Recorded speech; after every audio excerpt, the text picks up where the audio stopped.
evening and welcome to Rangan Bhari Sham with me Kiran Mir केड़ाल तव्हांजा ठीक आहियो ख़ैरियत सां आहियो मज़े में आहियो ऐं कल्ह जेको आहे तव्हां असांजी स्पेशल ट्रांसमिशन ॾिठी शब मेराज जे हवाले सां उमेद आहे त तव्हांखे पसंदि आई हूंदी ऐं ॿीहर तव्हां सभिनीनि खे शब मेराज जी लख लख वाधायूं हुजनि इलाही इलाही मुबारकूं हुजनि बरकतुनि रहमतुनि ऐं नेमतुनि वारो ॾींहुं ऐं हाणे आहिस्ता आहिस्ता जेको आहे असां रमज़ान जी तरफ़ वधी रहिया आहियूं रमज़ान जी तयारियुनि में असां बिज़ी लॻा पिया आहियूं ज़ाहिर आहे छो जो हीउ रजब जो महीनो आहे पोइ शुबान पोइ रमज़ान ऐं हीअ जेके ॿ टे महीना जेके हूंदा आहिनि ॾाढा स्पेशल हूंदा आहिनि त इन्हनि में तयारियूं बि तमामु घणियूं हूंदियूं आहिनि ट्रांसमिशन्स बि इलाही हूंदियूं आहिनि त हीअ उहे ॾींहं हूंदा आहिनि जॾहिं असां प्रैक्टिस में हूंदा आहियूं त छो जो रमज़ान अचण वारो हूंदो आहे त असां रमज़ान जी लाइ तयारी कंदा आहियूं हिननि ॾींहंनि में असां रोज़ा बि रखंदा आहियूं इबादत बि हूअं ई बि असां रोज़ा रखंदा आहियूं जेके नफ़ली रोज़ा हूंदा आहिनि फ़र्ज़ु त असांखे रमज़ान जो ई हिकिड़ो महीनो रोज़नि जो आहे जेको फ़र्ज़ु आहे पर नफ़ली रोज़ा बि रखंदा आहियूं जेके क़ज़ा थी वेंदा आहिनि रोज़ा असांजा रमज़ान में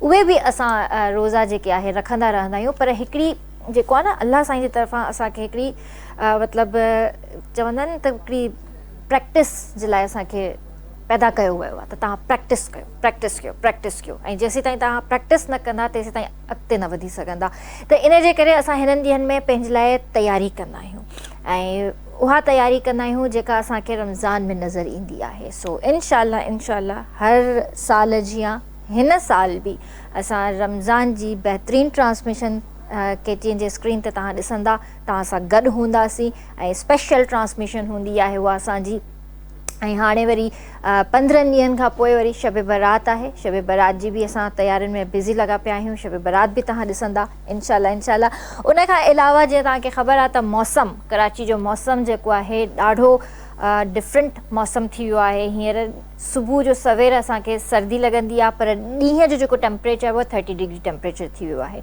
30s में हलियो वियो आहे ऐं राति जीअं शाम थिए थी सिज लहे थो त उन खां पोइ वरी थोरो कुझु बहितर थी थो वञे त हीअ जेको मौसम आहे स्पेशली नंढड़ा ॿार ऐं जेके असांजे घरनि में वॾा जेके बुज़ुर्ग आहिनि उन्हनि जे लाइ काफ़ी इरिटेटिंग हूंदो आहे त इन जे करे ॿारड़नि जो ख़्यालु कयो ऐं पंहिंजे वॾड़नि जो ख़्यालु कयो ऐं उन्हनि खे ॿाहिरि जॾहिं बि करो था त मास्क लाज़मी पारायो ऐं सैनिटाइज़र्स मां चवंदी आहियां तव्हांखे त हर यूज़ कंदा कयो ॿाहिरि काॾे बि वञो था त सैनिटाइज़र पाण सां गॾु रखो मास्क पाण सां गॾु रखो छो जो ॾिसो था त मिटी वारी हवा लॻी रही आहे ऐं उन में एलर्जी ऐं इन तरह जी खंघि ज़ुकाम बुख़ार इलाही 2-3 ॾींहं पहिरियां जीअं मां तव्हांखे ॿुधायो त मुंहिंजी तबियत में मज़ो कोन्हे ऐं लिटरली जुमे खां वठी कल्ह ताईं मुंहिंजी तबियत में मज़ो कोन हुयो अल्हम्दुलिल्लाह today I am feeling much better ऐं पर ॻाल्हि इहा आहे त हीअ जेका तबियत आहे न उहा सम्झ खां ॿाहिरि आहे न चङी तरह बुख़ार थो थिए न चङी तरह जेको आहे असां बहितर फील करे था सघूं जिस्म में सूर थो थिए न ज़ुकाम थो थिए न खंघि थी थिए बसि अजीब हिकिड़ी तबियत में इरिटेशन थींदी आहे का शइ कोन थी वणे ऐं लिटरली ईअं ई पियो थिए मूंसां बि ईअं ई पियो थिए मूंखे पंहिंजी ज़ात खां जेको आहे न हिकिड़ी ॼण चिड़ पे आई अलाए छा पियो थिए मूंखे ऐं सम्झ में न पियो अचे त अंदरि में मूंखे थी छा रहियो आहे सो अलाह साईं सभिनीनि खे पंहिंजे हिफ़्ज़ो मान में रखे एहतियात कयो ऐं तमामु घणो एहतियात कयो अच्छा जीअं त तव्हांखे ख़बर आहे त असां हमेशह ब्यूटी ते ॻाल्हाईंदा आहियूं ब्यूटी विद ब्रेन्स इहा ॻाल्हि बि कंदी आहियां मां अच्छा ब्यूटी ते असां ॻाल्हाईंदा आहियूं त उन में सभिनि खां पहिरियां जेको अॼुकल्ह असां ॻाल्हाईंदा आहियूं एस्थेटिक क्लिनिक्स जे हवाले सां त एस्थेटिक क्लिनिक्स जेके आहिनि कराची में तमामु घणो कमु करे रहियूं आहिनि डिफरेंट क्लिनिक्स आहिनि जंहिंमें तव्हां बोटॉक्स बि करायो था ऐं उन में तव्हां पंहिंजो फिलर्स बि करायो था डिफरेंट स्किन ट्रीटमेंट्स तव्हां करायो था उन में तव्हां हाइड्रा फेशियल्स बि अची था वञनि इलाही शयूं थियूं अचनि पर हिन वक़्तु जेको पाकिस्तान जे अंदरि हिकिड़ी ज़बरदस्त क्लिनिक ओपन थी आहे ऐं उहा असुल जेका रजिस्टर आहे ऑस्ट्रेलिया में पर्थ में आहे उन खां पोइ दुबई में बि आहे ऐं पाकिस्तान में कराची में पहिरियों भेरा उहा ओपन थी आहे ऐं उन जो नालो आहे ओस कोरियन एस्थेटिक क्लिनिक सो उन्हनि जा CEO असां सां गॾु मौजूदु आहिनि डॉक्टर अशोक कुमार ऐं उन्हनि जी डायरेक्टर असां सां गॾु मौजूदु आहे डॉक्टर महक कौर उन्हनि खे असां भलीकार कंदासीं उन खां अलावा असां सां गॾु इकरा अली हिते मौजूदु आहे जेका पंहिंजे करियर खे वठी इलाही फोकस्ड आहे ऐं मॉडलिंग बि करे रही आहे डिफरेंट प्लेटफॉर्म ते रैम्प बि करे रही आहे काफ़ी ब्रांड्स जी बि मॉडलिंग करे रही आहे उन खां अलावा कुछ सॉन्ग्स भी शूट करिया अथस ऐं उन खां अलावा सिंगिंग भी करे रही आहे ऐं पंहिंजो एक्ट्रेस भी आहे सो सभिनीनि खे भली कार कंदासीं अस्सलाम वालेकुम। वालेकुम सलाम। कीअं आहियो डॉक्टर साहिबा, ठीकु आहियो? बिल्कुलु ठीक, थैंक यू सो मच। कीअं आहियो इकरा? अल्हम्दुलिल्लाह, तव्हां ॿुधायो? अल्हम्दुलिल्लाह, मां बि बिल्कुलु ठीकु ठाक। गुड इवनिंग डॉक्टर साहब। Thank you very much. कीअं आहियो तव्हां? ठीकु आहियो? Very wonderful. ज़बरदस्त। ऑस्कोरियन एस्थेटिक क्लिनिक छा आहे डॉक्टर साहब? इहो त हिकिड़ी मतिलबु असांजे लाइ हिकिड़ी ॾाढी चैलेंजिंग ॻाल्हि थी वई आहे, त छो त असां डिफरेंट एस्थेटिक क्लिनिक्स जे हवाले सां ॿुधंदा आहियूं, पर तव्हांजो चवणु आहे त हीअ उन्हनि सभिनीनि खां डिफरेंट आहे, असांजी टेक्नोलॉजी डिफरेंट आहे, त छा चेंज आहे तव्हांजी एस्थेटिक में ॿियनि एस्थेटिक खां? ॾिसो, जेके ट्रेडिशनल हिते हलनि थियूं एस्थेटिक क्लिनिक्स में, तव्हां बोटॉक्स आहे, हाइड्रा फेशियल आहे या फिलर्स कनि था, वॾे में वॾो हिते जेको ट्रेंड आहे उहो लेज़र थेरापीज़ जो आहे। त हाणे मुख़्तलिफ़ जेको आहे सो इशूज़ जे लाइ मुख़्तलिफ़ जेको आहे सो डिफरेंट ट्रीटमेंट आहिनि। फिलर जे लाइ इंजेक्शन हणनि था, बोटॉक्स जे लाइ इंजेक्शन हणी मसल खे पैरालाइज़ कनि था, या लेज़र जे लाइ जेको आहे सो लेज़र थेरापीज़ कनि था। रिंकल जे लाइ अलॻि लेज़र आहे, तव्हांजी जेको आहे सो कलर जे लाइ अलॻि लेज़र आहे, तव्हांजी जेको आहे सो एक्नी लाइ अलॻि लेज़र आहे, अलॻि लेज़र थेरापीज़, अलॻि शयूं आहिनि। ऐं उहे सभु इन्वेसिव टाइप आहिनि। कंहिं न कंहिं हद ताईं तव्हांजी स्किन खे पंचर कयो थो वञे, जंहिंखे असीं इन्वेसिव चऊं था। हाणे एस्थेटिक जेको आहे सो पाकिस्तान में त अञा उनजी हिकिड़ी जेको आहे सो एस्थेटिक हले पई, पर ॿाहिरि जेको आहे सो एस्थेटिक खे बि, जीअं मूं तव्हां सां सवेर बि इहो ज़िक्र कयो त डर्मेटोलॉजी खां पोइ डर्मेटोलॉजी मां ई सम्झो प्लास्टिक सर्जरी त तव्हां उहो अलॻि थी वई, पर तव्हां उनखे कॉस्मेटोलॉजी निकिती, वरी उन मां एस्थेटिक निकिती। हाणे ॿाहिरि मुल्कनि में एस्थेटिक खे बि वरी ॿिनि हिसनि में विरायो वियो आहे, हिकिड़ी इन्वेसिव, हिकिड़ी नॉन इन्वेसिव। त छो त हाणे असांजा माण्हू त जेको आहे बसि उन्हनि खे ब्यूटी खपे, उन्हनि खे जेको आहे सो कलर अछो खपे, पोइ भले जेको खपे उहो वञी तव्हां उन्हनि जी स्किन सां करियो। पर ॿाहिरि जेके आहिनि सो माण्हू थोरा सम्झो ईअं त ॾाढा वेल कॉन्शियस आहिनि पंहिंजे स्किन जे मामले में, ऐं उहे तव्हांखे स्किन खे रप्चर करणु या पंचर करणु न ॾींदा। त तव्हां उन्हनि खे का शइ इंजेक्ट करियो, मजबूरी में ॾियनि था, पर उनजा वरी लाइसेंसिंग, उन्हनि जो अथॉरिटीज़, उनजो ॾाढो डिफिकल्ट जेको आहे सो मरहल आहिनि। त उनखे सम्झो त मिनिमल इन्वेसिव करण जे लाइ हाणे वरी नॉन इन्वेसिव चीज़ूं अची चुकियूं आहिनि, जेके तव्हांजी बॉडी जे अंदरि पंचर नथियूं थियनि, ऐं उहे तव्हांजी स्किन सां सम्झो त छेड़छाड़ नथियूं कनि, सिर्फ़ु सुपरफिशियल उहे थियनि थियूं। जीअं तव्हां मूंखां पुछो त भई असां वटि डिफरेंट आहे, ऐं इहो ॾाढो अमेज़िंग आहे। थी सघे थो असीं जेकॾहिं या 10-20 साल अॻु में इहा ॻाल्हि थी आहे त केरु माण्हू हुन ते ट्रस्ट बि कोन करे आहे, ऐं इहो पॉसिबल ई कोन हो। हाणे असां वटि मिसाल जी ॻाल्हि, असां वटि कोरियन टेक्नोलॉजी आहे, ऑस्ट्रेलिया कोरियन, तंहिंजे करे ऑस कोरियन नालो आहे। उन में जेको आहे सो असीं सिर्फ़ु हिकु फिंगर जी मसाज सां अव्हांजे स्किन में इनसेंसिबल, जंहिंमें को पेन न थींदो, का सेंसेशन कोन थींदी, का एलर्जी कोन्हे, कुझु बि कोन्हे, उहे असां इंजेक्ट करियूं था कोई 5 मिलियन नीडल्स, जेके तव्हांखे नॉर्मली जेको आहे तव्हां जॾहिं उहे बॉटल्स में सिर्फ़ु 1 मिलीलीटर जेतिरो हूंदियूं आहिनि, कुझु ग्राम में, उहे तव्हांखे ॾिसण में ईंदियूं, पर तव्हां सिर्फ़ु उन्हनि खे एज़ अ पाउडर ॾिसंदा।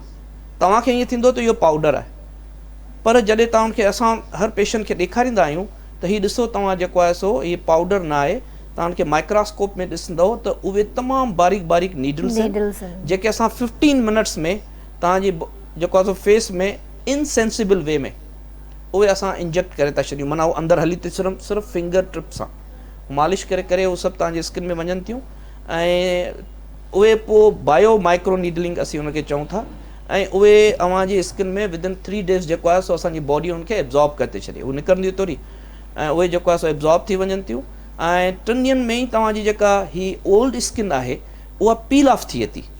माना तव्हांखे बाक़ाइदा उहा नंढड़ी जीअं खल ॾिसण में ईंदी आहे, उहा खल तव्हांखे ॾिसण में ईंदी, ऐं तव्हांजी न्यू स्किन जेको आहे सो अंदरां इरप्ट थिए थी, जेका बहितरीनु ट्रीटमेंट आहे फाइन रिंकल्स, जेकॾहिं कंहिंखे रिंकल आहिनि, या कंहिंखे मलाज़मिया आहे, पिगमेंटेशन, या कंहिंखे एक्नी आहिनि, तमामु सीवियर एक्नी आहिनि, या उनखे जेका सो यानी तमामु जेके टेक्सचर जेको आहे उहो चेंज थिए थो, ऐं पेशेंट बिल्कुलु फील करे थो। असां सभिनी पेशेंट खे चवंदा आहियूं त तव्हां असां खां ट्रीटमेंट कराए था वञो, तव्हां कंहिंखे ॿुधाइजो न सही त असां जेको आहे सो ट्रीटमेंट कराए, वजह इन जी न ॿुधाइण जी। उहो चवंदा आहिनि ॾिसो हाणे अव्हां खां माण्हू केरु पुछे पोइ तव्हां ॿुधायो हाउ डिड यू चेंज, अच्छा ओके छा थियो आहे तव्हांखे इहो राज़ आहे। हफ़्तो अॻु में मां ॾिठो त तव्हांजी अॼु जेको आहे सो स्किन चेंज आहे त पोइ उहो हिकिड़ो रियल फीडबैक थींदो, उन मां तव्हांखे सही। जेको आहे सो वधीक सेटिस्फिकेशन थींदी। इवन ॿाहिरि पासे ईअं चवंदा आहियूं सही त तव्हां कंहिंखे ॿुधायो न, तव्हां खां जॾहिं मुख़्तलिफ़ जेको सो माण्हू पुछनि त भई तव्हांजी अच्छा इहा टेम्पररी कोन्हे न, ॾिसो हाइड्रा फेशियल करायो या इवन बोटॉक्स करायो, इहे सभु शयूं टेम्पररी आहिनि। बोटॉक्स बि तव्हांखे हर 6 मंथ्स ते कराइणो पवंदो, हाइड्रा फेशियल त बिल्कुलु टेम्पररी आहे। असां वटि ट्रीटमेंट टेम्पररी न आहे न, परमानेंट आहे। ओके उहा तव्हां हिकु दफ़ो कराईंदा उहा हलंदी पई न, बसि उहो त सेल्युलर चेंज आहे न, तव्हांजी स्किन जा जेके सेल आहिनि उहे ई जेके डैमेज सेल आहिनि या ओल्ड जेके सेल आहिनि उहे चेंज था थियनि। सही त जी जी जी त उन मां जेको आहे सो डेफिनेटली उहो माना हिकिड़ी सेल्युलर चेंज आहे न, सिर्फ़ु मेकअप न आहे, उनखे तव्हांखे विदिन 5 to 10 days जेको आहे यू विल बी चेंज। ज़बरदस्त। ऐं मां तव्हांखे इहो बि ॿुधायां व्यूअर्स त डॉक्टर साहब वटि असांजा कुझु सिंधी मीडिया जा वॾा वॾा आर्टिस्ट जिन ट्रीटमेंट कराई आहे, जिन मां हैदर कादरी आहिनि ऐं सलाहुद्दीन तुनियूं साहब बि आहिनि ऐं वाहिद रज़ा बि आहिनि। उन्हनि पंहिंजी ट्रीटमेंट्स करायूं आहिनि डॉक्टर साहब खां। इन्हनि में सरे फ़हरिस्त सभिनि खां पहिरियां जेको आहे सोहराब सूमरो साहब बि आहिनि, पर उन्हनि अञा शायदि कराई कोन्हे, अञा कराई कोन्हे। उहे शायदि मुंहिंजे ख़्याल में यूके हलिया विया उनजे करे, पर उन्हनि जी ट्रीटमेंट अञा थियणी आहे। सही। त वाहिद रज़ा जीअं थी वियो या सलाहुद्दीन तुनिया साहब जी ॻाल्हि कजे, उन्हनि जी स्किन हाणे कीअं आहे? इट्स मच बेटर बिकॉज उन्हनि जे टीवी जे शायदि मेकअप्स वग़ैरह जे करे उन्हनि सभिनी जूं जेके स्किन्स हुयूं उहे तव्हां सम्झो ईअं त जिन खे असीं पंहिंजी लैंग्वेज में चवंदा आहियूं बर्न आउट थी वियूं। त लॉन्ग टर्म ताईं तव्हां जेकॾहिं लो क्वालिटी जा करियो या प्लस हीअ जेका लाइटिंग हले थी इहा बि त असांजी स्किन खे चेंज करे थी, छो त असीं त उहो छो त हिन जी वेव लेंथ डिफरेंट आहे। असीं ख़ुदि बि लाइटिंग कंदा आहियूं, लाइट थेरापी ॾींदा आहियूं, उन खां पोइ ट्रीटमेंट कंदा आहियूं, पर उनजी स्पेसिफिक वेव लेंथ आहे, उन वेव लेंथ ते असीं ॾींदा आहियूं जेका असांजे लाइ फ़ाइदेमंद हूंदी आहे। मिसाल जी ॻाल्हि जेको आहे सो रेड लाइट थेरापी आहे त उहो 660 ते असांजी रखियल आहे, त उन सां असांजा सेल्स एक्टिव थींदा आहिनि, रिंकल घटि थींदा आहिनि। ईअं ई असांजी जेका ब्लू लाइट थेरापी आहे उनजी वरी 460 ताईं लिखियलु आहे, त उहा ब्लू लाइट थेरापी तव्हांजा एकनी सही कंदा। ईअं मुख़्तलिफ़ लाइट्स आहिनि, उहे असीं लाइट थेरापी ॾियूं था, पर उन्हनि जी स्पेसिफाइड जेको आहे सो लाइट थेरापी आहे। ईअं न आहे त हिन वांगुरु लाइट थेरापी हूंदी, इहे त असांखे डैमेज कनि थियूं लॉन्ग टर्म में। त उन्हनि जूं स्किन्स जेके आहिनि सो काफ़ी डैमेजिस हुयूं जेके हाणे काफ़ी इम्प्रूव थियूं आहिनि, पर they definitely require few more treatment, उन्हनि खे अञा बि बटन ट्रीटमेंट्स जी ज़रूरत आहे। छो त असीं पहिरीं असेस कंदा आहियूं, कुझु इन्वेस्टिगेशन बि कराईंदा आहियूं त आया उहो उन्हनि जी उहे इंटरनली सही आहिनि या कोन्हे। हाणे हिकिड़ो माण्हू आहे जेको या हिकिड़ो पेशेंट आहे, उनखे एनीमिया आहे, उनजो ब्लड ई तमामु घटि आहे, तव्हां उनखे केतिरी महिनत कंदो उनजे फेस ते कहिड़ी ग्लो ईंदी कोन्हे। पहिरीं तव्हां उनजो ब्लड सही करियो, या उनखे कुझु ॿियूं डिज़ीज़ आहिनि या ॿिया के प्रॉब्लम्स आहिनि, त पहिरीं असीं उन्हनि खे चवंदा आहियूं त इहे तव्हां ट्रीट करियो, चाहे उहे स्किन सां रिलेटेड हुजनि या तव्हांजी जनरल बॉडी सां हुजनि, त उहे पहिरीं उन्हनि जूं टेस्टूं कंदा आहियूं। उन खां पोइ उनजी क्लींजिंग जे दौरान उन जूं कुझु लाइट थेरापीज़ आहिनि, माइक्रो करंट्स आहिनि। पाकिस्तान में अञा लाइट थेरापी एतिरी न आई आहे, माइक्रो करंट्स बि कोन आया आहिनि, because both are non invasive, त उहे नॉन इन्वेसिव आहिनि, उन्हनि मां तव्हांजी स्किन खे को बि नुक़सानु नथो थिए। त उहे असां करे उन्हनि जी प्रिपेयर कंदा आहियूं। कंहिंखे 2-3 सेशन लॻी वेंदा आहिनि प्रिपेयर करण में, ऐं कंहिंखे हिकिड़े सेशन में प्रिपेयर करे असां उनजी इहो बायो माइक्रो नीडिंग करियूं था। ऐं उनजी हाणे डिपेंड करे थो, जंहिंजी स्किन इलाही वर्स आहे उनखे 2 दफ़ा करिणो थो पए, ऐं जंहिंजी बेटर आहे त उनखे एतिरो घणो वक़्तु जेको आहे सही थी वञे। सही, ज़बरदस्त। डॉक्टर साहब वटि उते ऑस्ट कोरियन एस्थेटिक क्लिनिक में मेंस हेल्थ ते बि कमु थी रहियो आहे, हेयर्स ते बि कमु थी रहियो आहे, ऐं स्किन ते बि कमु थी रहियो आहे। सो डॉक्टर महक कौर बि असां सां हिते मौजूदु आहिनि। डॉक्टर साहिबा, तव्हां ॿुधायो त तव्हां उते कहिड़ी ट्रीटमेंट ॾिसंदा आहियो? अच्छा, ज़्यादातर जेको आहे सो असां वटि फेस जो आहे, सेकेंड ते हेयर मां ॾिसां थी पई। सही। त इन्हनि ॿिन्हिनि ट्रीटमेंट्स खे मां थी फोकस कयां, एंड मेंस हेल्थ खे डॉक्टर अशोक कुमार एंड इन्हनि जे वञण खां बाद इन्हनि जा ई फ्रेंड आहिनि जेके हिते उहे हैंडल कंदा। सही। अच्छा, त हेयर्स में तव्हां छा कयो पिया? छो जो ज़ाहिर आहे हेयर फॉल बि थिए थो, ऐं घणो करे त असां ॿुधो आहे त सर्जरी कराइजे के वार लॻाईंदा आहिनि, त छा डिफरेंट आहे तव्हांजे क्लिनिक जे अंदरि? एक्चुअली सर्जरी करणु मीन्स उहे ट्रांसप्लांट थींदा आहिनि, त उहे जंहिंजा बिल्कुलु ई हेयर ख़तमु थी था वञनि, जंहिंजा हेयर फॉलिक्यूल ई नथा बचनि, मीन्स हाणे उते कोई चांस ई न आहे अचण जो, त उते हेयर ट्रांसप्लांट थींदो आहे। अगरि कंहिंजा हेयर फॉल थियनि था या उन जा फॉलिक्यूल बचियल आहिनि बट उहे फॉलिक्यूल जेके अबाउट टू डेड आहिनि त असां उन्हनि खे रीग्रोथ कंदा आहियूं. असां ट्रांसप्लांट नथा कयूं मीन्स असांजे सर्जरी जो कमु न आहे सही. बट असां जेको आहे सो हेयर जेके अबाउट टू डेड आहिनि उन्हनि खे असां जेको आहे सो रीग्रोथ में सॉरी मां तव्हांजी ॻाल्हि कट कंदसि जीअं PRP वग़ैरह थियनि था. अच्छा PRP हिकु डिफरेंट आहे अच्छा. एंड असां जेको कयूं था उहो तव्हांजे ई सेल सां कयूं था एंड कुझुनि में हर्ब्स इंक्लूड कयूं था जंहिंसां तव्हांजा हेयर जेके आहिनि सो उन्हनि खे एनर्जी बि मिले थी एंड उहे ईज़ीली ग्रो थी था अचनि. ओके सही. थ्रो मीज़ोथेरेपी. वाह. त उन में केतिरो टाइम लॻे थो? हेयर खे ग्रो थियण में डेफिनेटली 3 to 6 मंथ्स लॻंदा आहिनि जीअं उहे कंप्लीटली ग्रो थियनि. हा पर जंहिं असां वटि पेशेंट्स अचनि था या कोई बि क्लाइंट अचे थो त पहिरियां असां उन्हनि खे ॾेखारींदा आहियूं थ्रो माइक्रोस्कोप की तव्हांजा हिते हेयर फॉलिक्यूल आहिनि हिते तव्हांजा ग्रोथ थी वेंदा. त उहे जंहिं ट्रीटमेंट कराए वेंदा आहिनि त आफ्टर 1 वीक और 15 डेज़ जंहिं उहे वरी क्लिनिक ते विज़िट कंदा आहिनि त उन्हनि खे बि ॾेखारींदा आहियूं थ्रो माइक्रोस्कोप छो त अञा हेयर जेको आहे सो ग्रो थियणु स्टार्ट थींदो जेको रूट जे अंदरि हूंदो आहे त उहो बि उन्हनि खे ॾेखारे वेंदो की तव्हांजो हीउ ॾिसो हेयर जेको आहे सो हाणे ग्रो थियणु स्टार्ट थियो आहे जेको अबाउट टू डेड हुयो. सही ज़बरदस्त. हलो तव्हां सां अञा बि ॻाल्हियूं कंदासीं. असां सां गॾु इकरा बि हिते मौजूदु आहे. इकरा कीअं आहियो? ठीकु आहियो? अल्हम्दुलिल्लाह बिल्कुलु ठीकु ठाक. तव्हां ॿुधायो? बिल्कुलु ठीकु. ऐं माशाल्लाह तव्हांखे ॾिसूं पिया डिफरेंट सॉन्ग्स में मॉडलिंग कंदे ऐं कीअं पिया फील कयो? ॾाढो सुठो फील थो थिए. जेका ख़्वाहिश हुई बचपन जी बस उहा पूरी थी वई. सही. बचपन खां वठी हिकिड़ी ख़्वाहिश हुई त वॾी थी एक्ट्रेस ठहंदसि मॉडल ठहंदसि. हा त उहा पूरी थी वई. पूरी थी वई. वरी आहिस्ते आहिस्ते ख़्वाहिश जागी त सिंगिंग स्टार्ट कया. अच्छा इहा भला छो अॼुकल्ह हर कंहिंखे सिंगिंग जो इहो शौक़ु छो चढ़ियो आहे चाहे उहा एक्ट्रेस हुजे न डॉक्टर साहब सॉरी मां तव्हांखे कोन थी चवां मां एक्ट्रेस जी ॻाल्हि थी कयां पई. तव्हां झुंगारे सघो था उहा ॻाल्हि कोन्हे का. ईअं मां बि मिड़ई बाथरूम सिंगर आहियां मां बि पर प्रॉपर हिकिड़ो कमु जेको एक्ट्रेस या मॉडल वारो जेको कमु आहे उहो डिफरेंट आहे. इहो डिफरेंट आहे. सिंगिंग अलॻि आहे पर इहो आहे त बसि हिकिड़ो हूंदो आहे न ॾिसी ॾिसी ख़्वाहिश जाॻंदी आहे त एक्टर बि ठही वियासीं मॉडल बि थी वियासीं. ॾिसी ॾिसी मूंखे कॾहिं शौक़ु कोन थियो. मां त पंहिंजे लाइ चवां त मां त 90s वारे दौर में जुनैद जमशेद खे ॾिठो हुयो भाई. मतिलबु असांजो फेवरेट सिंगर.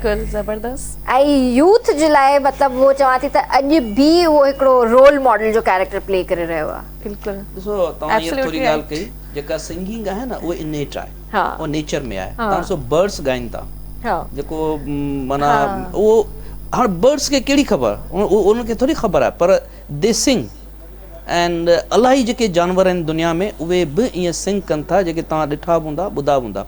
ऐं ईअं इंसान जे नेचर में अलाह साईं जेको आहे न उहो हिकिड़ो इन बाउंड हिकिड़ी उहा शइ रखी आहे. इंसान वेठे वेठे गुनगुनाईंदो रहंदो आहे ऐं ईंदे वेंदे. पोइ ॾिसो हिकिड़ी तव्हां जेकॾहिं उहा मूंसां ॻाल्हि इवन तव्हां क़ुर जी आयत चओ था छो तव्हां उनखे छो चयो वियो आहे त तव्हां उनखे सुठे सुर में जेको आहे सो चओ छो ईअं नॉर्मली तव्हां करियो माना उहा उन तरीक़े सां अगरि असां शइ खे बयानु करियूं था त उहो माण्हुनि जे लाइ वधीक अट्रैक्टिव ऐं वधीक समझदार लॻे थी. इफ यू तव्हां जेकॾहिं साॻी शइ हिकिड़ी स्ट्रेट फॉरवर्ड चओ ऐं हिकिड़ी उनखे जेको आहे सो सिंगिंग में चओ त उहा हुनजे लाइ वधीक या उनखे सुर में चओ उहा वधीक इफेक्टिव थी हुजे ऐं माण्हू खे वणे थी. वाई वी लाइक उन सिंगिंग वारे मूड खे असांजो दिमाग़ जेको आहे सो वधीक एक्सेप्ट थो करे तंहिंजे करे माण्हू ईअं कनि. बिल्कुलु ईअं या त ॻाल्हियूं कंदा रहंदासीं ऐं हिते वक़्तु आहे ब्रेक जो. जल्दी हाज़िर था थियूं.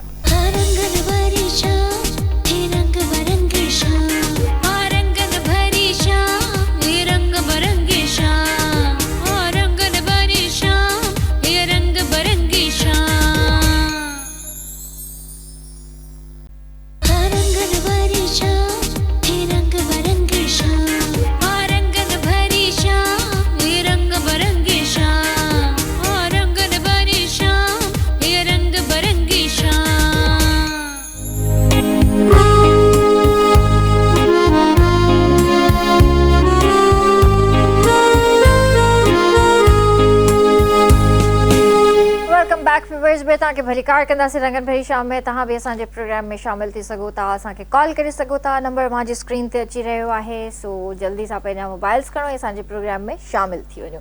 अच्छा डॉक्टर महक तव्हां इहो ॿुधायो त जीअं ज़ाहिर आहे एस्थेटिक क्लिनिक आहे तव्हांजी बि त हिन में तव्हां क्लिनज़िंग बि कंदा हूंदा फेशियल्स बि कंदा हूंदा त इहो ॿुधायो त तव्हां वटि क्लिनज़िंग फेशियल में छा फ़र्क़ु आहे जीअं ॿियनि जायुनि ते थियनि था? अच्छा, ॿियनि जॻहियुनि ते जेके फेशियल्स थियनि था उन्हनि में डिफरेंट टाइप जा प्रोडक्ट्स यूज़ थियनि था पिया जेके कंहिंजी स्किन जे लाइ सुइटेबल आहिनि बट कंहिंखे रिएक्शन बि कनि था। बट असां वटि जेके प्रोडक्ट आहिनि उहे हर्ब्स जा ठहियल आहिनि एंड असां जेका करूं था क्लेंजिंग या फेशियल उनमें कोई ब्लीचिंग न आहे, अच्छा, कोई हार्म केमिकल न आहे, जस्ट हर्ब्स जा ठहियल प्रोडक्ट्स आहिनि एंड उन्ही में ई असां जेको आहे सो डिफरेंट लाइट्स थेरेपीज़ ॾियूं था एंड माइक्रो करंट कयूं था जंहिंजे करे हुनजी स्किन जेको आहे सो ग्लोई एंड यंग थी वञे। ओके, सही। अच्छा, जीअं डॉक्टर साहब बि सवेर ॻाल्हि कई त तव्हांजा ट्रीटमेंट खां पोइ रिंकल्स बि ख़तमु थी था वञनि ऐं तव्हां यंग बि फील था कयो पिया ऐं उहो लॉन्ग टर्म आहे। त अच्छा, हिते असां वटि इलाही मतिलबु अवेयरनेस बि कोन्हे का, इलाही असांजी भेनरूं जाइ जाइ ते पहुची वेंदियूं आहिनि ऐं उन्हनि खां पोइ जेको आहे उन्हनि जी स्किन में स्वेलिंग बि थी वेंदी आहे। बिल्कुलु ठीकु आहे, रिएक्शन्स बि थींदा आहिनि ऐं रिएक्शन जॾहिं थी वेंदा आहिनि ऐं पोइ वरी जॾहिं उते वञनि त उहो चवंदा त भई असां त सही कमु कयो, तव्हां ई कुझु कयो हूंदो। हा, इहो कॉमनली हिते त थींदो आहे, इहे शयूं मूंसां ख़ुदि सां थी चुकियूं आहिनि। सो बट असां वटि जेका टेक्नोलॉजी आहे उन में हिकु त तव्हांखे कोई हार्म आहे कोन एंड जे अगरि तव्हांजी स्किन ते कोई बि टू टोन स्किन थी वई आहे या कंहिं बि रिएक्शन जे करे तव्हांजी स्किन ते पैचिस थी विया आहिनि या एक्नी थी वई आहे, एक्नी स्कार्स आहिनि या असां वटि ओपन पोर्स हिते कॉमन आहिनि, त उन्हनि सभिनी शयुनि खे जेको आहे न बायो माइक्रो नीडलिंग सां रिमूव करे सघिजे थो एंड तव्हांजी स्किन बिल्कुलु स्मूथ थी वेंदी जीअं हिकु नेचुरल तव्हांजी स्किन पहिरियां हुई। सही। अच्छा, लाफ लाइन्स जो ऐं हे फॉरहेड ते जेके लाइन्स अचनि थियूं इन्हनि जो ॾाढो इशू हूंदो आहे हिते। बिल्कुलु इहो सभिनीनि छोकिरियुनि खे आहे मुंहिंजे ख़्याल में, लाफ लाइन्स ऐं फॉरहेड लाइन्स। इनखे नेज़ोलेबियल लाइन चवनि था, जेको एज सां रिलेटेड आहिनि उहे टे जेको आहे सो इम्पोर्टेंट रिंकल आहिनि। हिकिड़ो त ई हेड वारा, फोरहेड वारा ऐं प्लस ही क्रोज फीट ऐं ही नेज़ोलेबियल। हाणे इहे चई सघो था त असांजी हिन बायो माइक्रो नीडलिंग मां उहे रिड्यूस थियनि था, उहे काफ़ी हद ताईं बहितर थियनि था। जीअं मिसाल जी ॻाल्हि, मुंहिंजा पंहिंजा बि जेको आहे सो 2 रिंकल हुआ, जेके 2 थोरा नंढा हुआ त उहे सही थी विया। हिकिड़ो ॾाढो डीप हुओ, उहो मुंहिंजो 2 ट्रीटमेंट मां काफ़ी डिक्रीज़ थियो आहे। हिते मूंखे पहिरीं ॾिसण में ते आया, हाणे नथा अचनि, या ही नेज़ोलेबियल थोरो वधीक जेको आहे सो उहे डिक्रीज़ थियनि था, पर उन्हनि खे ख़तमु थियण में टाइम लॻंदो ऐं टाइम लॻे थो। कॾहिं कॾहिं उन जे लाइ असांखे 2-3 ट्रीटमेंट करणियूं पवनि थियूं। बाक़ी कोर्स जॾहिं सफ़ा ख़तमु थियनि लिट बिट हार्ड लॻे थो, पर उहो इम्प्रूव थियनि था। असांजी ट्रीटमेंट मां तव्हां सम्झो त असां बाक़ाइदे AI जे ज़रिए पहिरीं उन्हनि खे ॾेखारींदा आहियूं।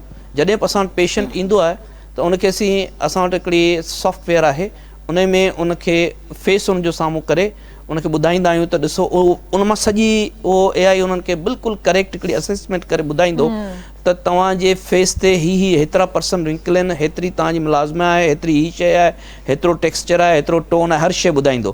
पोइ वरी ट्रीटमेंट करण खां पोइ वरी उनखे असीं AI जेको आहे सो AI में सेम तरीक़े सां उहो ॾींदा आहियूं।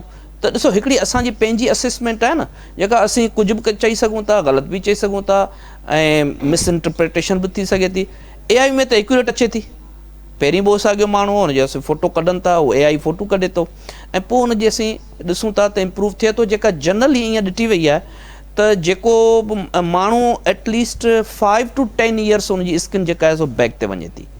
मिसाल जी ॻाल्हि, हिते असां जिन खे बि असां AI कई आहे उन्हनि जी एज हुजे थी 40 ऐं उते लिखिजी अचे थो स्किन एज 50, एज आहे 35, स्किन एज 45, उते लिखिजी थो अचे। असां थोरी था लिखूं, AI ॿुधाए थी तव्हांजी स्किन एज जेका आहे सो 60 जी आहे, पर एज हुनजी 45 आहे।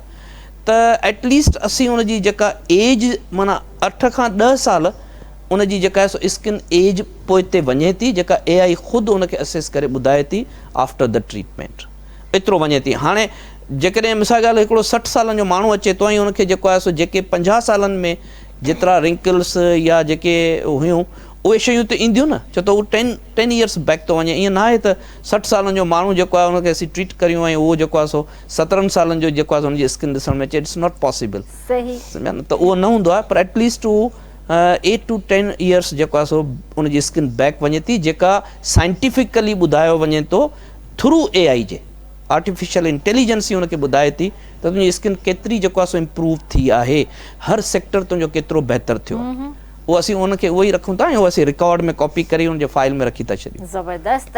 AI मां चवंदी आहियां न त जेतिरो सुठो आहे ओतिरो ख़तरनाक बि आहे। न असां ॾिसो हिते त ॾिसो हुते हाणे ॿाहिरि जेको आहे न उहो सॼो आर्टिफिशियल Obviously, इंटेलिजेंस हा, थी वियो आहे ज़ाहिर न, आहे, हा। त उते मिसाल ॻाल्हि असां जेकॾहिं कंहिं पेशेंट खे चऊं न तुंहिंजा ही रिंकल जेको आहे सो इम्प्रूव थिया आहिनि, हीउ तुंहिंजो जेको आहे सो कलर इम्प्रूव थियो आहे, त हू ट्रस्ट न कंदो, चवंदो अलाए हीउ चवे पियो, मे बी न थियो हूंदो, हुजे, हा। हूंदो, ठीकु आहे डॉक्टर साहिबु आहे, पर असां हाणे ईअं नथा उते ॻाल्हायूं कोन था। सही। उनखे पहिरीं आयासीं ॾेखारियोसीं, वरी उनखे असेस करे रखा, बाबा ॾिस तुंहिंजी हेतिरी आई आहे इम्प्रूवमेंट, तूं पाणी ॾिसी वठि, त पोइ दे मच सेटिस्फाइड थियो। उते साइंटिफिक शयुनि खे वधीक जेको आहे सो तव्हांखे ख़बर आहे उन्हनि खे थोरो अपर लेवल ते रखियो थो वञे, उहो ॾिसनि था, तव्हांखां कुझु कोन पुछंदा, बसि उन्हनि ॾिठो इम्प्रूव थी वई, बसि हलिया विया, भले उन्हनि खे फील नथो थिए त हू चवंदा शायदि मूंखां ग़लती थी आहे किथे।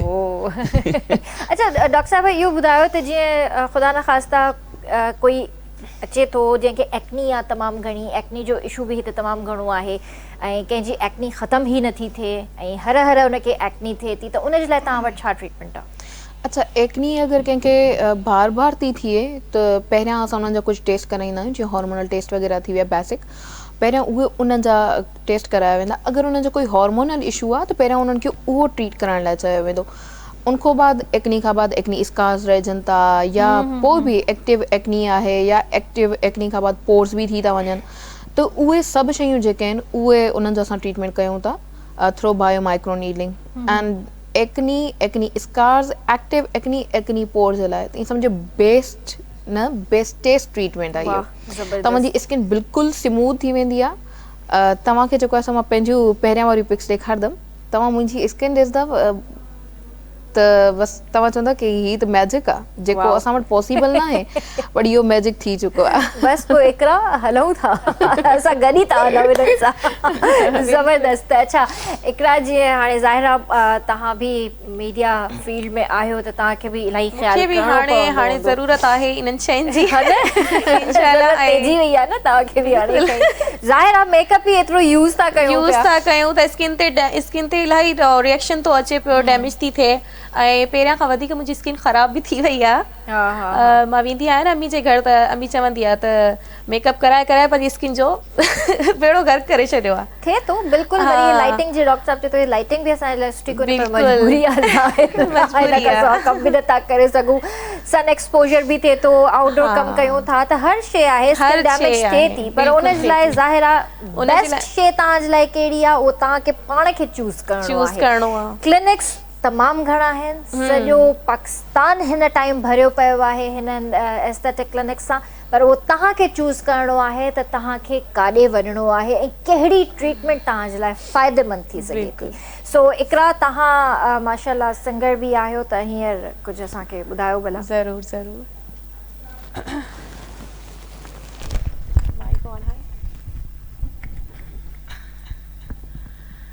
मिल के मिलना छोड़ देना, दिल न दे इजाज़त, दिल लगा के तोड़ देना, है ये कैसी मोहब्बत। मिल के मिलना छोड़ देना, दिल न दे इजाज़त, दिल लगाना तोड़ देना, है ये कैसी मोहब्बत। क्यों है डूबे पहुँचे किनारे, ए दिल तू बता, अब जिए हम किसके सहारे, ए दिल तू बता। हमने इबादत दिल से की थी, जिसने चाहा दिल को तोड़ा, दर्द मोहब्बत तुझको बता क्या नाम दूं। हमने इबादत दिल से की थी, जिसने चाहा दिल को तोड़ा, दर्द मोहब्बत तुझको बता क्या नाम दूं। ख्वाब क्यों सताए गम में रातें अब न सो सके, हम में तुम में प्यार वाली बातें अब न हो सके। दिल सवाल कर रहा है बेवफा जवाब दे, मांगता है बस ये इतना हिज्र का अज़ाब दे। क्यों है डूबे पहुँचे किनारे, ऐ दिल तू बता, अब जिए हम किसके सहारे, दिल तू बता। हमने इबादत दिल से की थी, जिसने चाहा दिल को तोड़ा, दर्द मोहब्बत तुझको बता क्या नाम दूं। जबरदस्त जबरदस्त। यो ॿुधायो त इहो पाकिस्तानी गानो हुयो? पाकिस्तानी गानो पाकिस्तानी जियो चैनल जो आहे। अच्छा, कंहिं मतलब ड्रामे जो आहे, फातिमा इफंदी जो ड्रामो आहे। अच्छा अच्छा, ओके, इहा मूंखे ख़बर कोन हुई, छो त मां घटि थोरा इहे गाना ॿुधंदी आहियां। ओके ओके, ज़बरदस्त। तव्हांजी आवाज़ माशाल्लाह सुठी आहे। Thank U thank U. ऐं तव्हां जे एल्बम जो इंतज़ार आहे भई, कॾहिं रिलीज़ थो थिए? एल्बम इंशाल्लाह नेक्स्ट मंथ हिकिड़ो मुंहिंजो एल्बम रिलीज़ थींदो।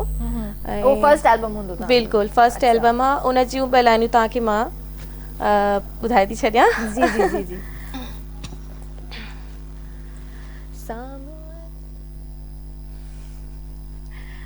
माइक बंद करे। साम्हूं अच सुहिणा साईं, जी अखी जियारा तो खिसारिया, हो तो खिसारिया, मां तो खिसारिया। घर सजो गुलाबी कया, गुलन सा सिंगारा तो खिसारिया, हो तो खिसारिया, मां तो खिसारिया। साम्हूं अच सुहिणा साईं, जी अखी जियारा तो खिसारिया, हो तो खिसारिया, मां तो खिसारिया। सार खां सिवा बसरे केर सखदो आ, प्यार खाई डोब परे केर रहदो आ, केर रहदो आ। सार खां सिवा बसरे केर सखदो आ, प्यार खाई डोब परे केर रहदो आ। साज सारोड़िन खे करे गीत पई जुगारा तो खिसारिया, हो तो खिसारिया, मां तो खिसारिया। साम्हूं अच सुहिणा साईं, जी अखी जियारा तो खिसारिया। वाह वाह वाह वाह, ज़बरदस्त ज़बरदस्त। शायर केरु आहे हिन जो? इन जो शायर जी मूंखे नाहे ख़बर। तव्हां उन जो गीत ॻायो था, पर तव्हांखे शायर जी नाहे ख़बर। शायर आई थिंक उन जो नालो मूंखे यादि नथो अचे। सही सही। ऐं म्यूज़िक कंपोज़र केरु? म्यूज़िक या भी ख़बर कोन्हे। या पहिरीं सिंगर हूंदी जेके शायर जी म्यूज़िक कंपोज़र जी ख़बर कोन हूंदी, पर गानो रिकॉर्ड कराए थी। सॉन्ग स्टार्ट थींदो त पोइ सभु नाला ख़बर पवंदी त कंहिंजा। इहो बि सही आहे, इहो बि सही आहे। मां रिकॉर्डिंग कई आहे, पंहिंजो वीडियो सॉन्ग कराए, बसि मां अची वई हुयसि। बाक़ी घणो मां हाली पुछा न कयो त हिन जो नालो इहो तव्हांखे पुछा करणु घुरिजे त मां गीत जेको ॻायां थी, हिन जो शायर केरु आहे, म्यूज़िक कंपोज़र केरु आहे, बिल्कुलु सही था चओ। इन्हनि बेसिक शयुनि जो तव्हांखे ख़्यालु रखणु खपे। हींअर खाई ज़रूर ज़रूर इंशाल्लाह नेक्स्ट टाइम हली ईअं न त कोई बि तव्हांखे काई बि शायरी ॾेई छॾे, तव्हां ॻाए वेही रहो, पोइ तव्हां पछतायो त अरे मां छा ॻाए वियमि, कंहिंखे ॻाए वियमि। त इन जे करे हींअर खां ई ख़्यालु रखो, शायर ऐं म्यूज़िक कंपोज़र जे हवाले सां ख़बर रखो त केरु आहे, कंहिंजी शायरी थी पढ़ां मां, ऐं सुठी क्वालिटी वारी जेका शायरी आहे न, जंहिंजा सुठा बोल हुजनि, ऐं जेका सभिनि सां फैमिली सां वेही करे बि एंजॉय करे सघिजे। त इन्हनि शयुनि जो हींअर ई ख़्यालु रखो इंशाल्लाह। अच्छा डॉक्टर साहब, हिते असां वटि अॼुकल्ह तव्हां बि ॾिठो आहे त वाइटनिंग इंजेक्शन्स, वाइटनिंग ड्रिप्स जो ॾाढो ट्रेंड आहे। मतिलबु वञनि था त अच्छे थियण खां बग़ैर ॿाहिरि कोन था निकिरनि। या त सॼो सॼो ॾींहुं बि गुज़ारे था अचनि त हफ़्तो बि वेही था रहनि हुते क्लिनिक्स में त असांखे बसि अच्छो कयो ही ख़तमु कयो असांजी इहो पाकिस्तान में या शायदि कराची में या इन्हनि एरियाज़ में इहो ट्रेंड आहे माण्हू कराची में त मां ॾाढो ॾिठो आहे हा इहो आहे ट्रेंड पर ऑस्ट्रेलिया में इहो अलो कोन्हे ॿाहिरि जेके फर्स्ट वर्ल्ड कंट्रीज़ आहिनि उहे इहे ग्लूटाथायान या इहे जेके इंजेक्शन उहे रिस्ट्रिक्टेड आहिनि तव्हां उनखे नथा करे सघो ऐं असां बि हिते न कंदासूं त जेका शइ इंजेक्ट थिए थी जेका स्किन खे इफेक्ट कंदी सो त असांजे ब्रेन खे बि इफेक्ट कंदी आहे छो त उहो त अंदरि असांजे ब्लड में थी वञे त असां त सजेस्ट न कंदासीं ऐं न को असीं चवंदासीं त केरु माण्हू न वञे तव्हां जेकॾहिं स्किन खे तव्हां जेकॾहिं पंहिंजे अखि ॾिसो जेकॾहिं कंहिंजी अखि ख़राबु थी थिए त अखि जा ड्रॉप्स ॾियनि था जॾहिं तमामु घणी जेकॾहिं उनखे एॾो को इंट्रा जेको आहे सो क्रेनियल टाइप को अहिड़ो इन्फेक्शन थिए त पोइ तव्हां उनखे टेबलेट ॾींदा माण्हू उनजे लाइ बि टेबलेट इंजेक्शन वठण खां जेको आहे सो लाराइनि था फ़क़ति स्किन खे वाइटनिंग करण जा ऐं उनजा इलाही ॿिया ट्रेडिशनल या ॿिया इलाही वेज़ आहिनि ईअं न आहे त हिकिड़ी इहा ग्लूटाथायान ई हिकिड़ी जेको आहे सो या इंजेक्शन ई जेको आहे सो तव्हांखे वाइटनिंग करे थी ॿिया इलाही जेके सिंपल सादा ऐं नॉन इन्वेसिव तरीक़ा आहिनि असां सम्झूं था त उहा ऐं असां त मूं तव्हांखे चयो त असांजी त जेके बि ट्रीटमेंट आहिनि असांजी त क्लिनिक ई नॉन इन्वेसिव आहिनि जिन में असां का बि इन्वेजन करियूं ई कोन था त असां त ईअं इहा त मैक्ज़िमम इन्वेजन आहे जो तव्हां आई वी कंहिंखे ॾियो इहा त मैक्ज़िमम इन्वेजन आहे त असां उनजे त बिल्कुलु असां उनखे न को असीं पाण करियूं था न को असीं पंहिंजे ॿियनि सामियुनि खे दोस्तनि खे सिंध जे माण्हुनि खे असीं इहो चऊं त भई तव्हां वञी इहा जेको आहे सो ट्रीटमेंट करायो वाइटनिंग जा ॿिया इलाही वेज़ आहिनि तव्हां जेको आहे सो कराए सघो था असांजी जेका बायो माइक्रो नीडलिंग आहे उहो बि नॉन इन्वेसिव आहे जेका कलर खे काफ़ी हद ताईं जेको आहे सो बहितर करे थी पर असां उनखे नथा रिकमेंड नथा सही सही अच्छा जीअं त तव्हां ॻाल्हि कई बायो माइक्रो नीडलिंग पहिरियां हूंदी हुई माइक्रो नीडलिंग उहा पहिरियां न आहे उहा हाणे बि आहे दुनिया में ॾिसो मां शायदि सवेर मूं तव्हां सां इहो थोरो ज़िक्र बि कयो त माइक्रो जी माना आहे जेका तव्हां अखि सां न ॾिसी सघो त हींअर पाकिस्तान में दुनिया में इवन थिए थी माइक्रो नीडलिंग पर तव्हां ॾिसो उहे इंजेक्शन्स तव्हांखे ॾिसण में थियूं अचनि ऐं अञा ताईं बि कंहिंखे ख़बर न आहे त उनजो नालो माइक्रो नीडलिंग छो रखियो वियो आहे जॾहिं त उहे ॾिसण में अचनि थियूं नीडल्स ऐं तव्हांखे लॻनि बि थियूं त उहे माइक्रो कीअं थियूं पर उनजो हिकिड़ो मिसट्रम थी वियो आहे उनखे माइक्रो नीडलिंग चवनि था असां वरी जेका एक्चुअल टेक्नोलॉजी जेका माइक्रो नीडलिंग जी आहे उहा असां वटि आहे जंहिंमें तव्हांखे नीडल्स नथियूं ॾिसणु अचनि तव्हांखे पाउडर ॾिसण में अचे थो जॾहिं तव्हां माइक्रोस्कोप में ॾिसो था त उहे तव्हांखे नीडल्स ॾिसण में अचनि थियूं ऐं पोइ तव्हांखे फील बि थियनि थियूं जेके ख़ुदि ब ख़ुदि जेको आहे सो एब्ज़ॉर्ब थी वञनि थियूं थ्रू अवर बॉडी पर उहे नॉन इन्वेसिव आहिनि ऐं मूं तव्हांखे पहिरीं ॿुधायो त सिर्फ़ु 15 मिंटनि में 5 मिलियन जेको आहे सो नीडल्स इंजेक्ट थी वञनि थियूं without any sensation without any pain without any redness तव्हां हली ॿाहिरि वञो तव्हांखे केरु थोरी ॾिसण में ईंदो केरु तव्हांखे थोरी चवंदो त तव्हां ट्रीटमेंट कराए सही डॉक्टर साहब हिन ॻाल्हि खे कंटिन्यू कंदासीं पर ब्रेक खां पोइ जी व्यूअर्स वक़्तु आहे ब्रेक जो जल्दी हाज़िर था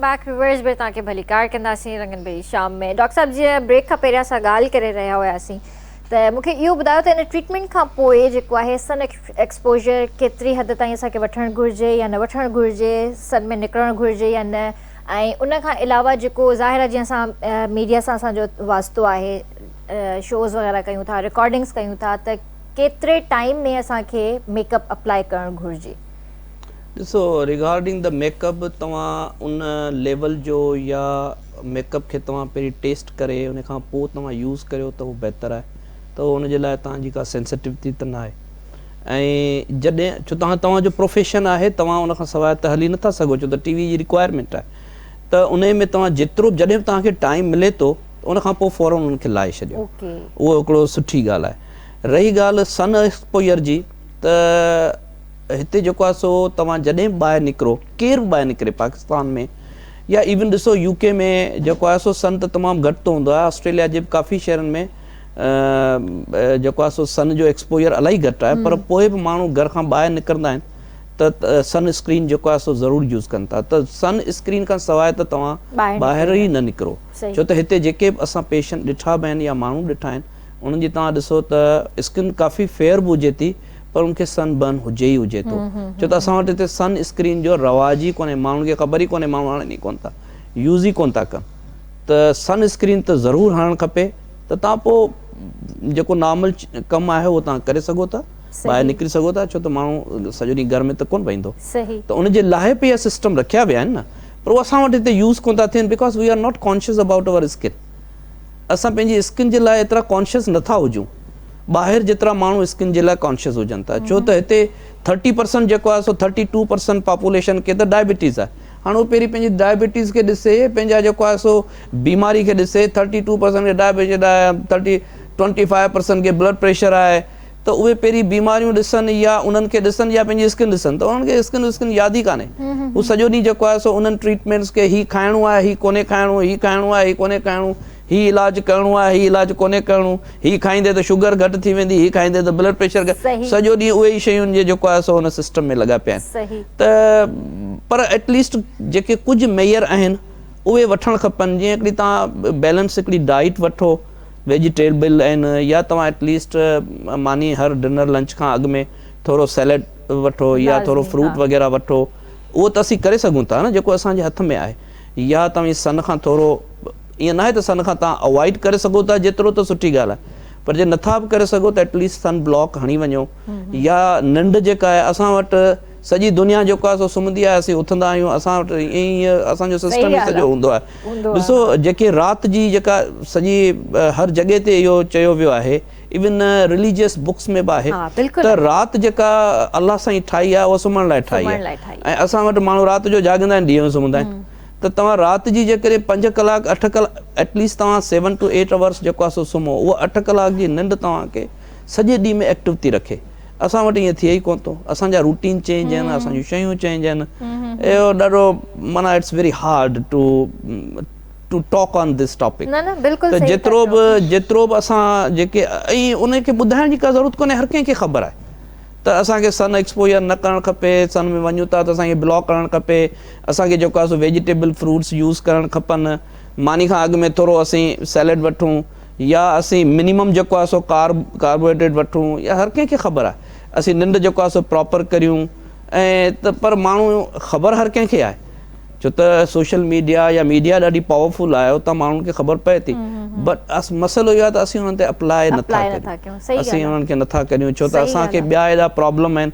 कराची में त कुझु बहितरी आहे, लेकिन कराची खां तव्हां ॿाहिरि निकिरो, पहिरीं त लाइट कोन्ह हूंदी, पोइ हुनजे लाइ पोइ चवंदा गैस कोन्हे, मानी नथी पचे, पोइ पाणी कोन्हे, जे 2 शयूं हुजनि थियूं त उहे शइ कोन्हे, माना एतिरा मसइला आहिनि जो माण्हू जेके आहिनि सो उन्हनि में ई पाण खे जेको आहे सो उलझाए रखनि था, पंहिंजी हेल्थ ते ध्यानु नथा ॾियनि। जॾहिं उहो वञी केरु किरे थो, उनखे का बीमारी थिए थी, उहो बिस्तर दाख़िल थिए थो, ॾिसो हाणे हली नथो सघां, तॾहिं उहो डॉक्टर वठो, इवन पोइ वञी डॉक्टर सां कॉन्टेक्ट था कनि त बाबा हाणे त मुंहिंजो कमु ई कोन थो थिए, हाणे तव्हां हली बि नथो सघां, पोइ वञनि था डॉक्टर। नॉर्मली जेकॾहिं कंहिंखे का थोरी तकलीफ़ बि आहे, जेका का डिज़ीज़ बि आहे, उहो हलंदो पियो आहे, चवंदो बसि ठीकु आहे। इहा शइ हिते असां में तमामु घणी ख़राबु आहे, त असां डिले कंदा वेंदा आहियूं शयुनि खे, हा जेसि ताईं हली सघूं था टाइम कढूं, असां वटि टाइम कढण जो हूंदो आहे न, अलाह हलाए थो, इन में को बि मतिलबु डिनाए नथो करे सघे, बेशक अलाह जी ज़ात आहे हलाइण वारी, पर अलाह साईं चवे थो त पंहिंजी मदद पाण बि कयो, पंहिंजी सिहत ते थोरो ध्यानु पाण बि ॾियो। सो डॉक्टर साहिब, जे तव्हां हेयर जो बि कमु कयो था, त इहो ॿुधायो त इहे वाइट हेयर्स जेके रूट्स जेके असांजा अचनि था, त तव्हां जेका ट्रीटमेंट कयो था, त इन में वाइट हेयर्स जो केतिरो मतिलबु अमल दख़ल आहे, त उहे कुझु परसेंट जेको आहे सो उहे तव्हांजा ब्लैक या ब्राउन जेके तव्हांजा नेचुरल हेयर कलर आहे उहो थी थो सघे, बट इहो असां क्लेम नथा करे सघूं कि 100% अच्छा छो त 100% असांजो जेको बेस असांजी डाइट आहे, असांजो पाणी आहे, असांजी हवा आहे, उहे सभु शयूं फ्रेश न आहिनि त असांजा सेल्स एतिरा एक्टिव ई न आहे. अगरि असांजा सेल्स एक्टिव हुजनि हा त असांजा हेयर वाइट थियनि ई न. त असांजे पूरी बॉडी जे सेल्स खे असां एक्टिव करे सघूं, इट्स वेरी हार्ड कि उन्हनि शयुनि खे असां एक्टिव करे पंहिंजा हेयर ई बिल्कुलु वाइट करे ब्लैक करे सघूं या ब्राउन करे सघूं. सही इहा शइ हिन टाइम ताईं इम्पॉसिबल आहे. कुझु परसेंट थी सघे थो. अच्छा हिकिड़ी शइ ज़रूरु असांखे ॿुधायो त असांखे उहे कहिड़ा शैम्पू या कंडीशनर यूज़ करणु घुरिजे या न करणु घुरिजे, या शैम्पू उहे कहिड़ा यूज़ करणु घुरिजनि असांखे जेके असांजे वारनि जे लाइ फ़ाइदेमंद हुजनि. सल्फेट फ्री अगर शैम्पू यूज करे सघो था त ज्यादा बेटर आहे. सॉरी टू से मूंखे इहो ई पुछणो हुयो छो जो कैरेटिन ओरिजिनल त ख़तम थी चुको आहे असांजे वारनि जो. अगरि कोई अहिड़ी कंपनी आहे जेके तव्हांजे हेयर खे सुठे नमूने सां सूट कनि थियूं, तव्हांजा हेयर फॉल नथा थियनि, देन तव्हां उहो कंटिन्यू करे सघो था. छो त असां वटि हिते काफ़ी सारा अहिड़ा प्रोडक्ट्स आहिनि. एंड कंडीशनर बि तव्हां सुठी हिकु क्वालिटी जो यूज़ करे सघो था जेको तव्हांजे हेयर खे काफ़ी हद ताईं प्रोटेक्ट करे वञे थो. इंस्टेड ऑफ कंडीशनर तव्हां अगरि हेयर मास्क ते वेंदव त उहो ज़्यादा बेनिफिशियल आहे. अगरि तव्हां हेयर मास्क पहिरियां अप्लाई करे सघो था त उहो वधीक सुठो आहे. अगरि उहो तव्हां नथा बि कयो त आफ्टर शैम्पू तव्हां 5 to 7 मिनट्स या 10 मिनट्स जेतिरो तव्हां हल्को सो मास्क एज़ अ कंडीशनर लॻाए सघो था त उहो बि तव्हांजे हेयर खे जेको आहे प्रोटेक्ट करे थो. ज़बरदस्त ज़बरदस्त. सही. त डॉक्टर साहब तव्हांजे भर में जेको आहे हिकिड़ो माइक पियो आहे. हा ऐं मूंखे ख़बर पई आहे त तव्हां झुंगारींदा बि सुठो आहियो. न झुंगारींदो हर माण्हू झुंगारींदो आहे. इहो को मुंहिंजे लाइ का अहिड़ी का स्पेशल शइ कोन्हे. न असल में मां तव्हांखे ॾिठो आहे न. उहो पुराणो हिकिड़ो इंडिया तां हिकिड़ो गानो ईंदो. मुंहिंजो नंढिड़ो जेको आहे सो जॾहिं नंढिड़ो हो, तमामु नंढिड़ो हो, त उहो झुंगारींदो हो. अच्छा. त पोइ आउं हुनखे हिकिड़ी हीअ ॻाल्हि चवंदुसि त हीउ ॾाढो प्यारो माण्हू आहे. उहो इन लाइ त हिकिड़ो पुराणो तव्हां गानो ॿुधो हूंदो त हर दिल जो प्यार करेगा वो गाना गाएगा. ठीकु आहे. त मूंखे ईअं लॻंदो आहे त जेके माण्हू प्यार कंदा आहिनि, प्यारा हूंदा आहिनि, उहे हमेशह झुंगारींदा. पर जेके रूड हूंदा आहिनि उहे कुझु बसि ज़रूरी कोन्हे तव्हां डॉक्टर आहियो, तव्हां केरु बि हुजो, इनेट आहे. जेको सिंगिंग आहे न उहो भला पखियुनि खे त ख़बर कान्हे न, बर्ड्स ॻाइनि था न, तव्हांखे ख़बर आहे उहे बाक़ाइदा सिंगिंग कनि था. Why they sing? उन्हनि खे त कंहिं शइ जी ख़बर मीन्स अलाह साईं इहा जेका ॻाइण वारी जेका हिस्सा आहे उहा हर जानदार खे ॾिनी आहे. मे बी जेके नंढड़ा कीड़ा मकोड़ा हुजनि उहे बि कंदा हुजनि, पर असां टेक्नोलॉजी असां वटि न आहे जो असीं उन्हनि खे जेको आहे सो डिटेक्ट करे सघूं था आइदर दे आर सिंगिंग और नॉट. त उहो ॻाल्हि कोन्हे. बाक़ी पोइ असां उन में जेके तमामु बहितरीनु ॻाए सघनि था या ॾिसो, ऐं मूं तव्हांखे सवेर बि चयो त असांखे इहो आहे त असां जेके पंहिंजा रिलीजियस बुक्स आहिनि, क़ुर शरीफ़ आहे, उनखे असीं माना रिदम में छो ॻायूं? छो त उहो असांजे लाइ वधीक असांजो जेको माइंड आहे, ब्रेन आहे, उहो सिंगिंग वारे मूड खे वधीक एक्सेप्ट थो करे एज़ कंपेयर टू तव्हां जेकॾहिं स्ट्रेट फॉरवर्ड जेकॾहिं शयूं पढ़ो, हिकिड़ो बुक पढ़ो. त singing is not a bad, पर उहो जेके करे सघनि था. मां सम्झां थो तव्हां छा था चवणु चाहियो. ठीकु आहे. हाणे मूंखे ख़बर न आहे, छो त मूंखे यादि का शइ कोन्हे. कोई मसलो न आहे, जेको बि थोरो घणो तव्हांखे यादि आहे. आउं हिकु ॿ लाइन ई चई सघंदुसि. जी जी जी. उन खां वधीक नथो चई सघां. Sorry about it. No problem, not at all.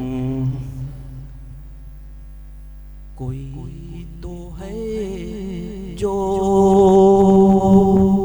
निज़ाम हस्ती चला रहा है, वही खुदा है. कोई तो है जो निज़ाम हस्ती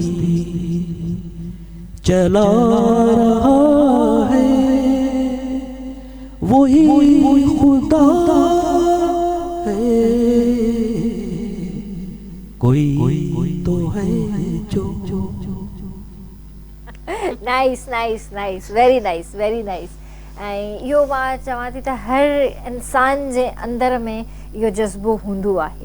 ऐं त everybody loves music, everybody loves to sing, ऐं हर कंहिंखे इहो करणु बि घुरिजे. त असां वटि हिकिड़ी एंटरटेनमेंट जेका रहिजी वई आहे, सिर्फ़ु ऐं सिर्फ़ु इहा हिकिड़ी रहिजी वई आहे entertainment.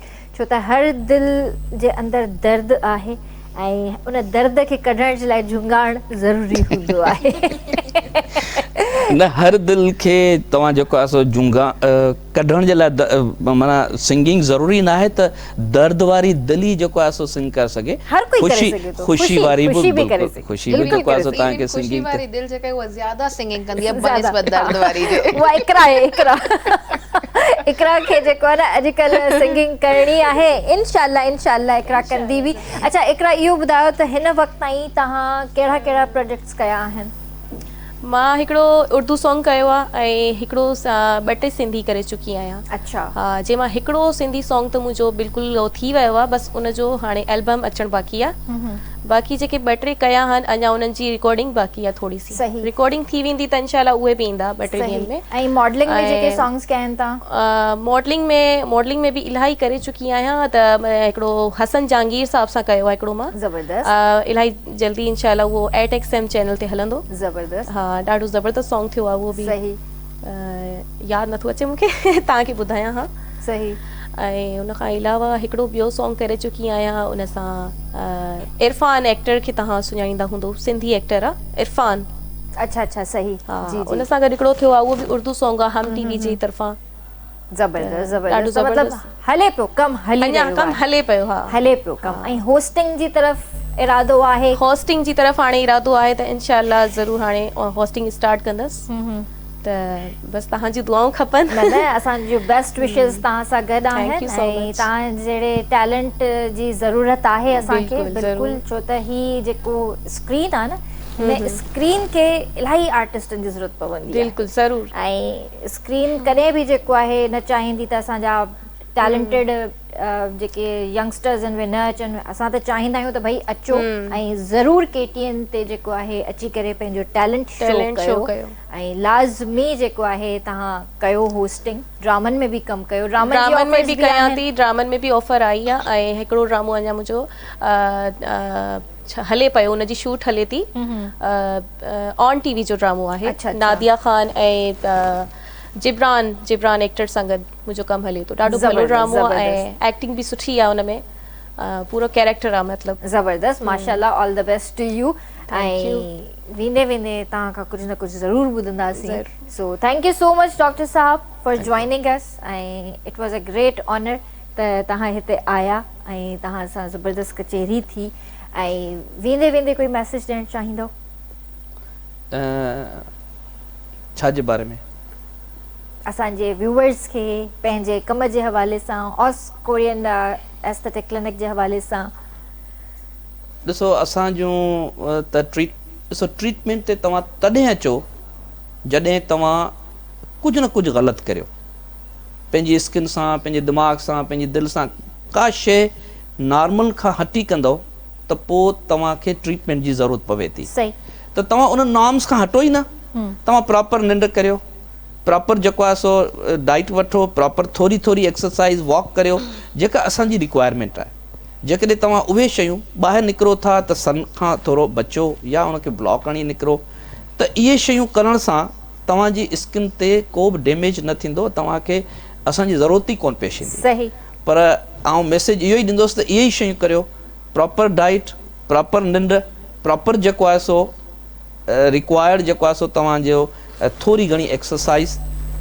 U will be healthy, U won't need anything.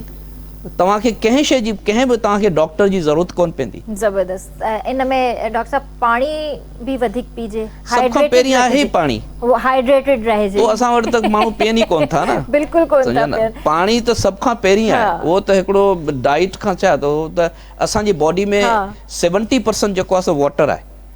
माना जेकॾहिं मुंहिंजो जेकॾहिं वज़न जेको आहे उहो 100 किलो आहे ऐं जेकॾहिं मूं मां वाटर कढी छॾियो त आउं 30 किलो जो थी वियुसि। त असांजी बॉडी खे 70% जेका रिक्वायरमेंट आहे उहो त पाणी आहे।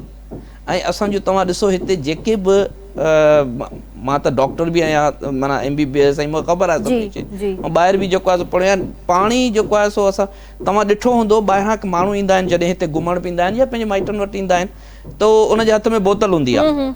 त उहो छो थी हुजे, चरिया त कोन्हे। हुनखे ख़बर आहे त असां जेको आहे पाणी असीं हिते ऐं उते बि ईअं ई असां पाणी खे फ्रीक्वेंट यूज़ करियूं था। ऐं जॾहिं हिते अचूं था इवन असां खां बि अलाए छो पाणी विसरी थो वञे या असीं पियूं बि कोन था। सही था चओ, हिते वाकई जॾहिं बि विंटर्स ईंदा आहिनि पाणी त बिल्कुलु बि असां पीअंदा ई कोन आहियूं, सॼो सॼो ॾींहुं गुज़री वेंदो आहे, पोइ यादि ईंदो आहे त अलाए मां कहिड़े वक़्तु पाणी पीतो हुयो, अलाए मां अॼु सुबुह पीतो हुयो या न पीतो हुयो, शायदि मां कल्ह राति पीतो हूंदो या कल्ह मंझंदि जो पीतो हूंदो। कॉन्सेप्ट इहो आहे जॾहिं असांखे उञ लॻे थी त पोइ असीं पाणी था पियूं, पोइ था पियूं, ठीकु आहे, अदरवाइज़ असां नथा पियूं। इहो कॉन्सेप्ट ॿाहिरि न आहे। हा, उते उन्हनि खे ख़बर आहे त मूंखे जेको आहे सो 6 लीटर 8 लीटर मूंखे पाणी पीअणो आहे त हू ॿिए तरीक़े सां पीअ, हुननि जो जेको पीअण जो जेको तरीक़ो या जेको दिमाग़ में जेको कॉन्सेप्ट आहे उहो डिफरेंट आहे। असां वटि इहो आहे जॾहिं उञ लॻंदी पोइ पाणी पीअंदासीं, न त छाजे लाइ न त छा लाइ पियूं। सही ॻाल्हि आहे, ज़बरदस्त। जी डॉक्टर साहिबा, thank you so much for joining us. ऐं कोई मैसेज ॾियणु चाहींदो? बिल्कुलु, जेका नेचुरल ख़ूबसूरती ख़ुदा ॾिनी आहे अगरि उनखे मेंटेन रखो था त बेटर आहे, पर पोइ बि जेको आहे सो फॉर एवर यंग रहण जे लाइ ऑस्करियन ते ज़रूरु अचो। ज़बरदस्त ज़बरदस्त ज़बरदस्त, इंशाल्लाह ईंदासीं। ऐं जेके बि असांजा व्यूअर्स आहिनि ऑस्करियन ते ज़रूरु विज़िट कयो। ऐं लास्ट में इहो ज़रूरु ॿुधायो त तव्हांजी क्लिनिक कराची में किथे आहे? Clifton block 2 near Bilawal Chowrangi. ज़बरदस्त। ऐं उनजी काब जेको आहे सो फर्स्ट अपॉइंटमेंट जी फ्री आहे, का फीस कोन्हे। अच्छा, फर्स्ट अपॉइंटमेंट फ्री आहे। ओके, त इहो तव्हां सभिनीनि जे लाइ जेको आहे हिकिड़ी ज़बरदस्त ॻाल्हि आहे त अॼु ई तव्हां पंहिंजा अपॉइंटमेंट्स बुक करायो ऐं ज़रूरु विज़िट कयो। Thank you Iqra, thank you so much. ऐं इंशाल्लाह ॿीहर बि मिलंदासीं इंशाल्लाह। ऐं लास्ट में कोई मैसेज ॾियणु चाहींदो? बसि इहो ई आहे त जेके बि आर्टिस्ट आहिनि असांजा, जेके कमु करणु चाहिनि था उहे पंहिंजो टैलेंट ॾेखारिनि। असां ॾिसूं था घणो करे जेतिरा बि आहिनि न सुठा सुठा आर्टिस्ट ईअं वेठा आहिनि, पंहिंजो टैलेंट ज़ाया था कनि। सही। त मुंहिंजो इहो ई चवणु आहे त पंहिंजो टैलेंट जेतिरो थी सघे तव्हां लाइव ॾेखारियो, त इन सां ई ख़बर पवंदी असांजे पाकिस्तान में असांजे हुन में केतिरो टैलेंट आहे। ज़बरदस्त ज़बरदस्त। ऐं वेंदे वेंदे तव्हांखां गानो बि ॿुधंदासीं। थैंक यू व्यूअर्स, ऐं इंशाल्लाह तव्हां सां सुभाणे मुलाक़ात कंदासीं। तेसीं ताईं पंहिंजे प्यारनि जो तमामु घणो ख़्यालु रखिजो। मूंखे RBS जी पूरी टीम खे ॾींदा इजाज़त। अल्लाह हाफ़िज़। जी न गानो ॿुधायो तव्हां, अल्लाह हाफ़िज़ छो था कयो? मां त ऑडियंस सां अल्लाह हाफ़िज़ कयो। मां चयो मूंखे त चओ अल्लाह हाफ़िज़, मां ऑडियंस खे अल्लाह हाफ़िज़ करे छॾियो, हाणे तव्हां गानो ॿुधायो।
छॾे